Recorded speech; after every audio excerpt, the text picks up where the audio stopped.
하나님 신실하십니다. 아멘. 우리 강사님이 아까 기도할 때 이렇게 잠깐 기도 인도하면서 했듯이 하나님 신실하신데 왜 내게 이런 일이 일어납니까? 이렇게 우리가 가끔 느낄 때가 있어요. 시편에 보면은 왜라고 시작하는 시편들이 있어요. 시편 기자의 말로는 어찌하여 나를 돌아보지 아니하시나이까, 어찌하여라고 시작되는 시편들이 꽤 많이 있습니다. 하나님은 신실하시고 이스라엘 백성을 인도하신 하나님은 신실하신 하나님이에요. 그렇다면 신실하신 하나님의 인도함을 받는 이스라엘 백성은 어떤 백성일까요? 크게 우리가 지난번에도 말씀을 나눴습니다만 이스라엘은 복받은 나라일까요? 성공한 나라일까요? 네. 복받은 나라와 성공한 나라가 좀 다릅니다. 개인의 삶에 있어서도 복받은 인생과 성공한 인생이 조금 다릅니다. 오늘 이 자리에 있는 여러분은 복받은 인생입니까? 성공한 인생입니까? 우리 믿음 안에 있는 분들은 다 아시는 것 같아요. 사실 복받은 인생과 성공한 인생이 같은 부분도 있지만 다른 부분이 있습니다. 제일 다른 부분은 뭐냐면 복받은 인생은, 복 있는 인생은 평강이 있습니다. 근데 성공하기만 한 인생은 평강이 없습니다. 복 있는 인생은 흔들리지 않습니다. 근데 성공한 인생은 아주 작은 거 하나에도 흔들릴 수 있습니다. 이스라엘을 보면요, 이스라엘이 그 주변 나라들에 비해서 더 성공한 나라인 것은 아닙니다. 더 강하고 더 힘있고 더 능력 있는 나라들이 이스라엘 시대의 주변에 많이 있었어요. 그래서 그 주변 나라들에게 점령당하기도 하고 주변 나라들에게 괴롭힘을 받을 때 이스라엘 사람들이 그렇습니다. 어찌하여. 그렇게 보면 이스라엘은 성공한 나라가 아닐 수도 있습니다. 더 힘있고 더 능력 있고 더 많은 것들을 이뤄낸 나라들이 주변에 많이 있습니다. 하지만 이스라엘은 복 있는 나라였습니다. 신실하신 하나님이 함께 계시기 때문에 그렇습니다. 오늘 우리 삶도 그렇습니다. 신실하신 하나님이 함께 계시는데 왜 내게 이런 일이 일어납니까? 할 때 우리 마음에는 성공한 인생과 복 있는 인생을 좀 구별하지 못하는 우리 마음이 있는 것 같아요. 그러니까 복 있는 사람으로 살아가고 있으면서도 세상이 말하는 성공과 우리가 하나님의 은혜 안에서 누리는 이 복을 구별하지 못할 때가 있습니다. 두 개가 같이 오기도 하지만 분명히 다른 점은 있습니다. 그래서 오늘 여러분, 신실하신 하나님을 만난 사람들은 성공한 인생을 넘어서서 복 있는 인생을 사는 줄 믿습니다. 우리 옆에 믿음으로 고백해 볼까요? 저는 복 있는 사람입니다. 아멘. 예, 우리는 복 있는 사람이에요. 왜요? 신실하신 하나님이 함께 하시기 때문에. 그런데 때로는 우리가 신실하신 하나님이 함께 하시면서도 세상의 기준으로 볼 때는 조금 성공하지 못한 듯 보일 때가 있어요. 제가 인생의 사칙연산을 그 시가서에서 배운다 말씀을 드렸었죠. 다 기억하시나요? 욥기, 시편, 잠언, 전도, 아가서를 통해서 인생의 사칙연산, 빼기, 더하기, 곱하기, 나누기를 배웁니다. 욥기는 먼저 우리 삶의 고난에 대해서 얘기해 줍니다. 빼기. 이 고난이 우리가 의인이면 고난이 없는 것이 아니다. 의인도 고난받을 수 있다. 때로 우리가 죄 때문에 고난받기도 하지만 죄가 없어도 고난받을 때도 있다 하는 것을 인생의 마이너스를 알려줍니다. 그게 욥기예요. 그래서 예수 믿는 우리에게도, 복받은 인생인 우리에게도 때로 고난이 있기도 합니다. 시편의 주제는 더하기를 가르쳐줘요. 시편의 전체의 주제의 핵심은 뭐냐면 고난 가운데 찬송할 수 있느냐 하는 게 시편의 주제예요. 정답은 잘 아시죠? 고난 가운데 찬송할 수 있습니까? 없습니까? 있죠. 예. 그래서 인생의 빼기인 여기서 하나님을 찬양하는 찬양이 더해지면 빼기가 더하기가 되는 겁니다. 그래서 내가 인생에 마이너스 10의 고난을 받고 있다, 빼기 10의 고난을 받고 있다, 그 가운데 찬양을 하면 빼기 10이 뭘로 바뀌는 겁니까? 더하기 10으로 바뀌는 겁니다. 내가 열심히 하나님의 일을 하는 것 더하기 1이에요. 그런데 마이너스 10의 그 고통 가운데서 여전히 하나님을 찬양하는 사람 더하기 10이 되는 겁니다. 이스라엘 백성이 시편을 볼 때 시편이 5권으로 이루어져 있잖아요. 이 5권을 왜 5권으로 만들었느냐 이걸 좀 봐야 돼요. 이 5권은 사실은 언제 이스라엘 백성이 이 5권을 모았냐면 바벨론으로 포로로 끌려갔을 때 이 5권을 모았어요. 왜 그랬냐 봤더니 모세오경, 창세기, 출애굽기, 레위기, 민수기, 신명기, 모세오경을 통해서 율법도 가르치고 하나님의 말씀을 가르쳤어요. 근데 막상 바벨론으로 포로로 끌려가 보니까 율법을 가르치기가 너무 어려운 거예요. 제사도 있어야 되고 선지자도 있어야 되는데 포로로 끌려가서 그걸 할 수가 없는 거예요. 그래서 어떻게 하나님의 말씀을 가르칠까 하다가 시를 통해서 하나님의 말씀을 가르칩니다. 시의 힘은 뭐냐면요, 너 정직하게 살아라, 이게 이제 보통 우리가 가르치는 법이라면 여호와의 산에 오를 자 누구냐, 손이 깨끗한 자가 아니냐, 이렇게 노래하면 꼭 너 손이 깨끗한 자로 살아라 이렇게 명령하지는 않아도 내가 여호와의 산에 오르기 위해서는 뭐 해야 된다고요? 깨끗한 자로 살아야 된다. 이게 시편이 참 자연스럽게 이제 가르쳐 주는 거예요. 그러면서도 시편이 뭘 노래하냐면 바벨론 포로로 끌려가 있던 이스라엘 백성들에게 영원할 것 같던, 그리고 하나님의 언약을 받은 다윗 왕조가 끝난 거지 않습니까? 다윗 왕조가 끝났어요. 예루살렘 성이 무너졌어요. 이제 우리는 더 이상 소망이 없다. 이제 다윗 왕조가 끝났으니 우리에게 무슨 소망이 있느냐 하면서 그때 다들 그리워하는 거예요. 다윗 왕이 있을 때가 제일 좋았는데, 다윗 왕이 있을 때가 이스라엘의 왕이 제일 나라가 넓고 그랬는데 하면서 그걸 그리워하는 거예요. 그런데 여러분 놀랍게도 시편 첫 번째 1편부터 41편까지가 다 다윗의 시편인데 기쁨의 노래가 많을까요? 슬픔의 노래가 많을까요? 슬픔의 노래가 많아요. 그 시편을 들으면서 사람들이 깨닫는 거예요. 우리가 그리워하는 제일 강력했던 다윗 왕의 때에도 다윗도 울고 있었구나. 이 바벨론에 끌려와 있는 우리만 우는 게 아니라 다윗도 울고 있었구나. 하지만 다윗은 그 우는 가운데도 하나님을 찬양합니다. 그게 빼기를 더하기로 만드는 능력입니다. 오늘 저와 여러분은 모든 빼기를 더하기로 만드는 능력자들인 줄 믿습니다. 그게 믿음의 능력이에요. 우리에겐 그 능력이 있는 거예요. 잠언은 곱하기 인생을 알려주죠. 곱하기 인생은 뭐냐면 50점짜리 인생이라고 막 자책하고 있는데 곱하기 2 하면 몇 점이 됩니까? 100점이 되는 거예요. 예수 안에 있는 저와 여러분은 무조건 100점입니다. 참 지혜를 그 안에 얻은 자가 100점짜리 인생인데요. 지혜가 누굽니까? 예수님이에요. 예수를 믿는 게 참 지혜예요.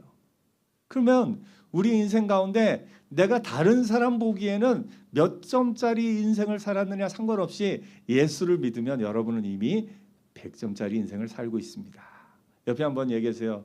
100점짜리 인생을 살고 계시는군요. 100점짜리 인생, 그게 잠언의 이야기입니다.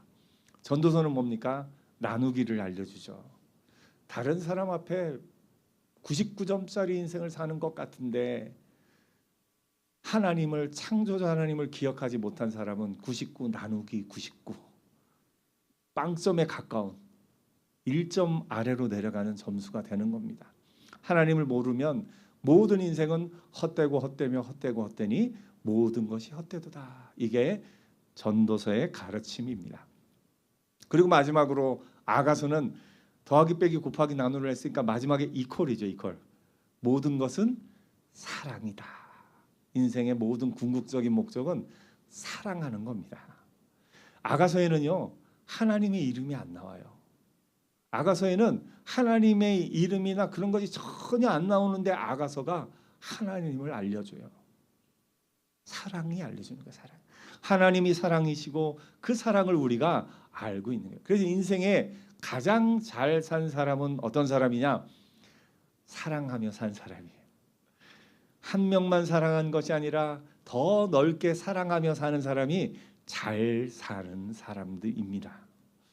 오늘 여러분 복 있는 사람은요 빼기를 더하기로 바꾸고 복 있는 사람은 곱하기 인생을 살고 나누기가 없이 그 마지막에는 사랑이 가득한 인생을 사는 사람, 그 사람이 복 있는 사람인 줄 믿습니다. 그냥 성공만 한 사람은요 결국은 마이너스가 됩니다. 성공만 한 사람은요 결국에는 그 성공에서 쌓아올렸던 모든 것이 나누기가 돼버려요. 그래서 그 마지막에는 이퀄 사랑 100이 나와야 되는데 이퀄 사랑 0이 나와 버립니다. 그래서 여러분 성공을 위해 달려가는 인생이 아니라 복 있는 인생 살기를 축복합니다. 예수 안에서 신실하신 하나님을 만난 사람은 성공한 인생은 아닐 수 있어요. 하지만 신실하신 하나님을 만난 사람은 복 있는 사람이에요. 그래서 평강이 있고 흔들리지 않고 성공한 사람과 복 있는 사람이 가장 큰 차이는 시편 1편은 이렇게 얘기합니다. 복 있는 사람은 하면서 시작을 하죠. 그 둘의 가장 큰 이미지는 뭡니까? 악인은 바람에 나는 겨와 같도다. 의인은 시냇가에 심기운 나무와 같도다. 그 둘의 가장 큰 차이는 뭡니까? 바람이 불 때. 시냇가에 심기운 나무는 바람이 불어도 흔들리지 않는데 겨는 바람에 날아가 버립니다. 그러므로 악인이 심판을 견디지 못하며 죄인이 의인의 회중에 들지 못하리로다.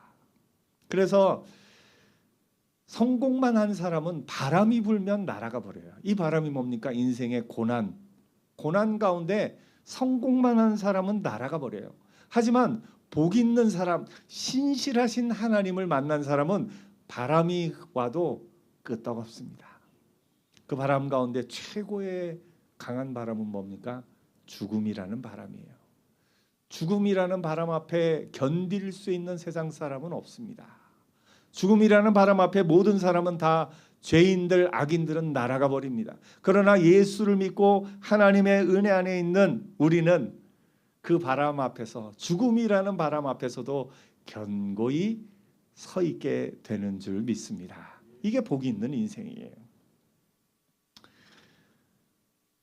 성공한 인생은 내 힘으로 하는 게 끝이에요. 내 능력으로 하는 게 끝이에요. 근데 복 있는 인생은요, 내 능력을 넘어서는 일을 하며 살아갑니다. 그래서 오늘 저와 여러분 신실하신 하나님을 우리가 찬양했는데 신실하신 하나님을 만난 우리가 복 있는 사람인 줄 믿습니다. 하나님이 아무나 안 만나 주셔요. 근데 하나님이 우리를 택하심은 이스라엘을 택하심에도 그러지 않습니까? 너희를 택하심은 너희가 다른 민족보다 수요가 많기 때문이 아니니라. 너희는 오히려 모든 민족 중에서 가장 적으니라. 너희가 성공할 만한 인생이기 때문에 너를 택한 것이 아니라 너희가 내 자녀가 됨으로 말미암아 너희가 내 안에서 복 있는 인생을 살게 하기 위함이다. 하나님이 그렇게 말씀하고 계신 것을 봅니다. 오늘 여러분 복 있는 인생 잘 살고 있습니까? 아멘. 복 있는 인생임을 알고 그 복을 누리며 사는 저와 여러분 되기를 축복합니다. 오늘 제가 칼럼에도 잠깐 썼습니다만 우리는 구하는 것이 없는 인생을 원합니다.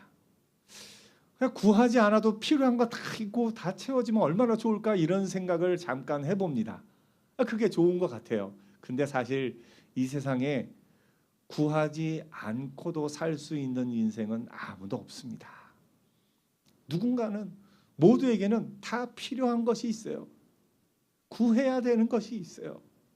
근데 진짜 복 있는 인생은 뭐냐면 구하여 얻은 것이 얼마나 소중한 것임을 아는 사람, 그 사람이 복 있는 인생이에요.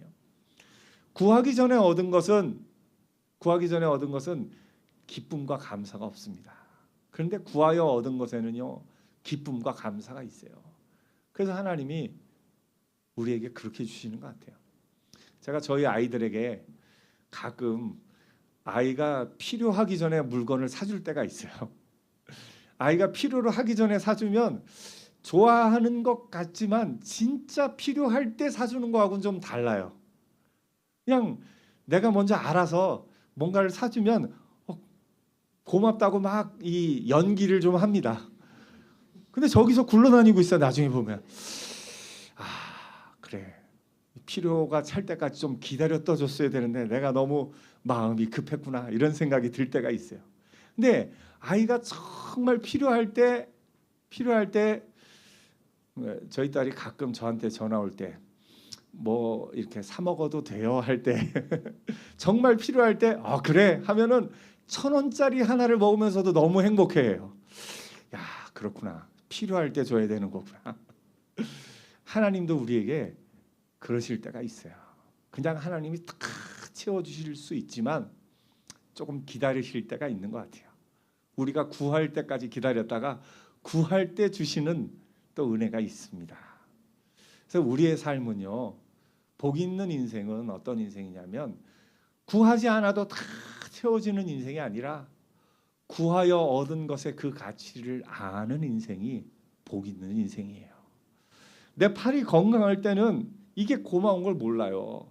그러다가 어느 순간 팔을 다쳐보고 나면 아이고 팔을 마음껏 쓸 수 있었던 게 얼마나 감사한 건지 주여 이 팔을 빨리 낫게 하옵소서 하고 나면 낫고 나면 주님 감사합니다. 그때 저절로 나오는 거죠. 구하여 얻은 기쁨이 있는 거예요. 그래서 구하여 얻은 것으로 사는 그것이 얼마나 귀한 일인 줄 알고 사는 저와 여러분 되기를 축복합니다. 더 큰 은혜는 뭐냐면요. 구하지 않았는데도 주셨어요. 구원의 은혜를, 예수 믿는 은혜를. 내가 아직 죄인 되었을 때, 내가 아직 구하지도 않았는데 하나님이 나에게 주셨어요. 구원의 은혜를. 오늘 저와 여러분 그 구원의 은혜를 받은 분들인 줄 믿습니다.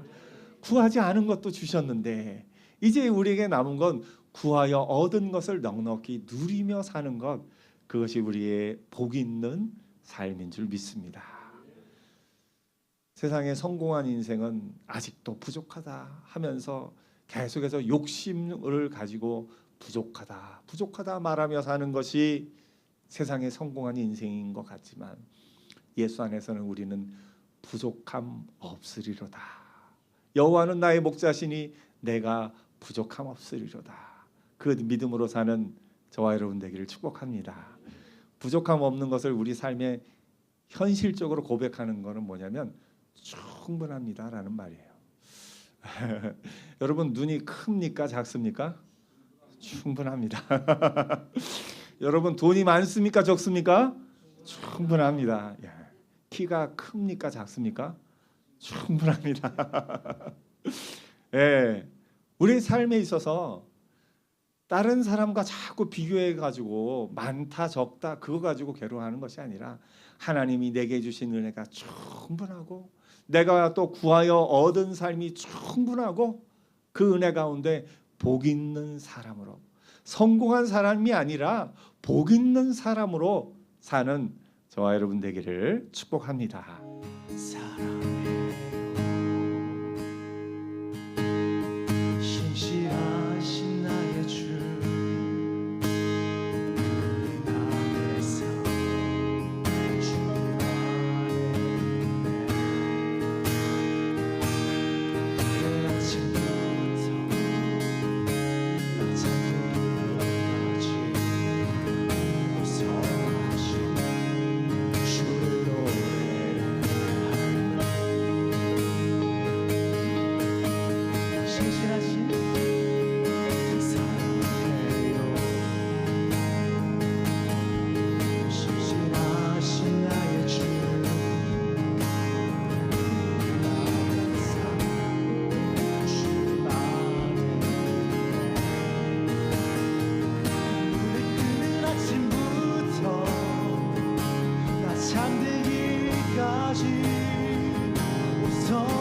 주를 노래하리. 다시 한 번 더 신실하신 나의 주, 나의 삶을 인도하셨네. 나의 모든 어긋나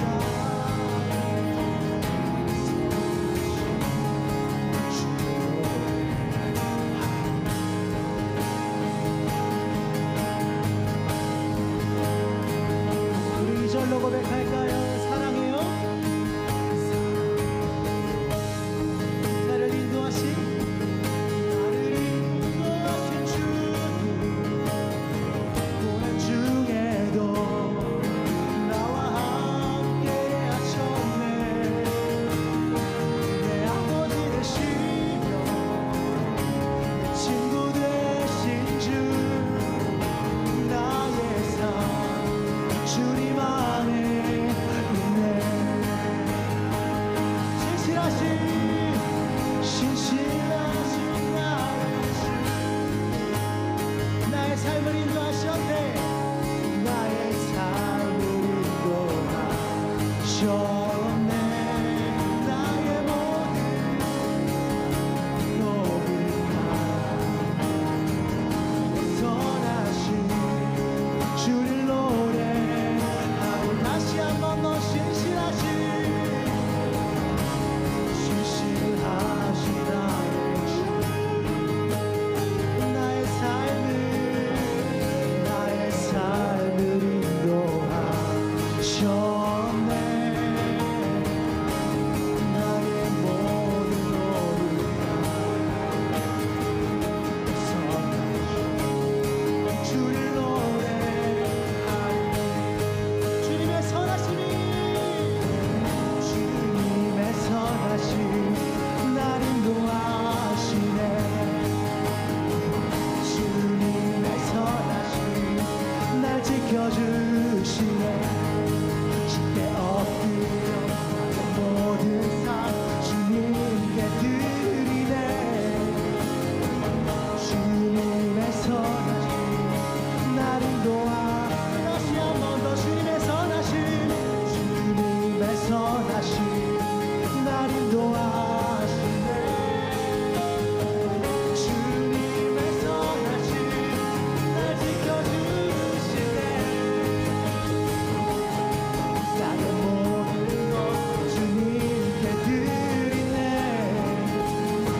주님의 선하심 날 지켜주시네. 신실하신 나의 주, 나의 삶을 인도하셨네.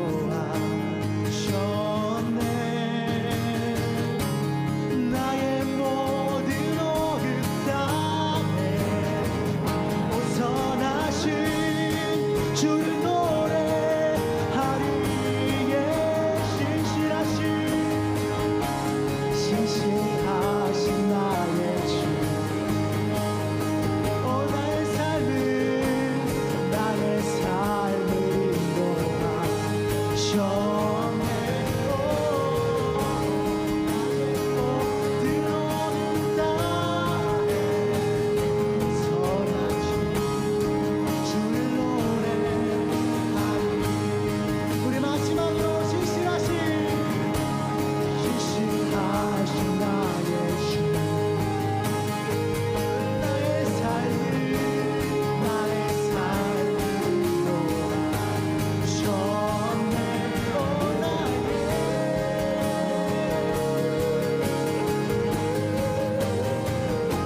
선하신 주를 노래하리.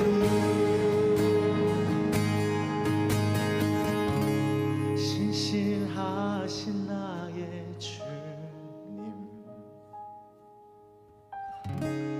나의 삶을 인도하셨네.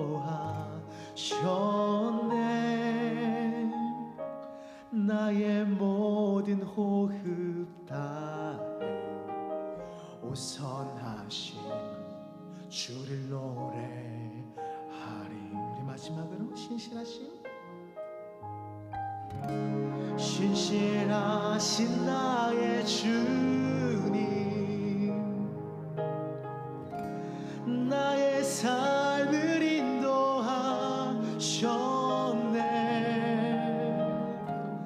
나의 모든 호흡 다해 오선하신 주를 노래하리.